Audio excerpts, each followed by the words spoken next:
মুজাহাদা। তো মুজাহাদা করলে কি হয়?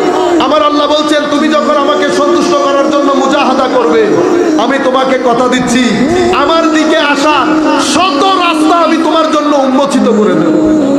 ওয়াল্লাযীনা জাহাদু ফীনা লানাহদিয়ান্নাহুম সুবুলানা। একটা পেয়েছেন। দুই নম্বর কি? দুই নম্বর হচ্ছে আখলাকে হাসানা। আখলাকে সচ্চরিত্র। সচ্চরিত্র কাকে বলে? ভদ্রতাকে বলে, নম্রতাকে বলে, সহনশীলতাকে বলে, উদারতাকে বলে, হারাম থেকে বাঁচানোকে বলে, শ্লীলতা তথা অশ্লীলতা থেকে বেঁচে থাকার নাম আখলাকে হাসানা। এগুলা কোনটা কোরআন হাদিসের বাইরে বলেন তো? আচ্ছা, তৃতীয় জিনিসের নাম হচ্ছে তাওয়াক্কুল। তাওয়াক্কুল। চতুর্থ জিনিসের নাম সবর, ধৈর্য। পঞ্চম জিনিসের নাম সুখ। ষষ্ঠ জিনিসের নাম সিদক, সততা, সত্যবাদিতা।